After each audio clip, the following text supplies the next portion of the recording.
me to be today with Katz, CEO and co-founder of Kerberus. Thanks, Alex, for being here with me. How are you today? I'm doing great. Thank you for having me. Yeah. So let's dive right in. Maybe you can say a couple of words about Kerberus for those who are not so familiar with the project. Sure. Kerberus is the leading Web3 user security technology. We protect over 250,000 people with zero user losses for nearly 3 years. So if you install our browser extension, you just won't get drained, in a nutshell. Okay, I'm going to ask you more about this in a minute. But first question for you today is, most of Web3 has normalized scams and hacks as part of the game, unfortunately. Why did you decide to fight that culture instead of just selling audit reports? So back when we started, we saw a huge gap, and my co-founder and I were part of an NFT community. That's how we met.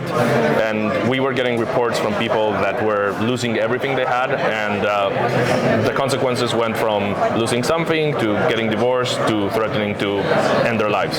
So we saw a huge problem. This was 2022, we're talking a long time ago, but it was very, very important back then. It still is now, and we think we're making a huge difference because in decentralized finance, everyone is their own bank, but the bank things that they have are not good enough, so we are creating those things so that they can self-custody without losing everything. Absolutely. Second question is, real-time monitoring sounds great on paper. What's the hardest part of building infrastructure that reacts instantly?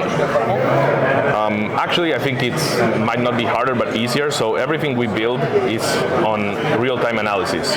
Most other companies are using outside sources for information, like other blacklists from other companies. The problem is that that poisons their data, and it's just not good enough. Everything we do is our own technology. So whenever the user gets into a website and is prompted a transaction, we are analyzing a lot of things and producing a result that is 99.9% accurate with a very low false positive rate. False positive rate, a little bit boring, but I have to go into it. It's when you get a warning for something that you shouldn't be warned about. If you get too many of those in succession, you stop believing in the warnings, and then you ignore the real warnings, and that's how people get drained. That's why everything we do is 100% our technology, and we continue to refine it to increase the detection and lower the false positives. Got it. And back to the zero user loss. You've maintained zero user losses in over 2 years. What's the secret? I can't tell the secret. We've been asked this since the very beginning of the company, because in crypto everything is transparent, open source. The problem is that in security this doesn't work. If I was to tell you the secret, then the attackers would know the secret, and they would know how to go around the secret. But without revealing the secret, we have the highest expertise in cybersecurity in crypto. My co-founder has 17 years of attacking experience, so he's protected companies like banks, financial institutions, or big companies such as Dropbox, PayPal, Google from getting attacked, and we apply that knowledge plus Web3 knowledge in our own proprietary technology, which results in no one losing funds. Got it. In 2025, is do your own research still a valid stance, or is it just shifting blame to users? Depends on what. If it's about choosing which coin to invest, yes, each user has to do their own research. But if it's about protecting themselves, it doesn't apply. We can't expect the user to know exactly how to proceed on everything. When, for example, Google results are poisoned, like there's advertisers there that are draining people. Users need to have automated security tools in order to keep their funds safe.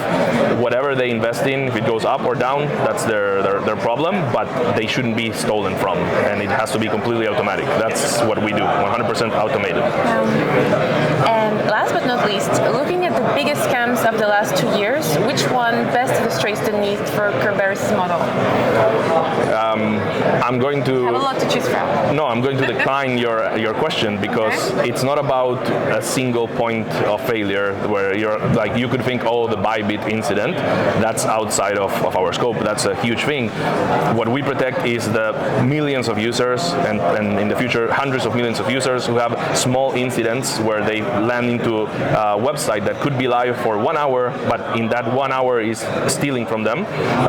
For normal users, they lose on average $1,000. For more advanced users, on average is $10,000. Most people will get devastated from this. They will exit the space, and by protecting them against all of these incidents with zero user losses, and even something I haven't mentioned, we even provide $30,000 worth of coverage, meaning that if the software fails to detect something, the user is covered up to $30,000. So we are providing a shield for users up to $30,000 so that they don't lose anything.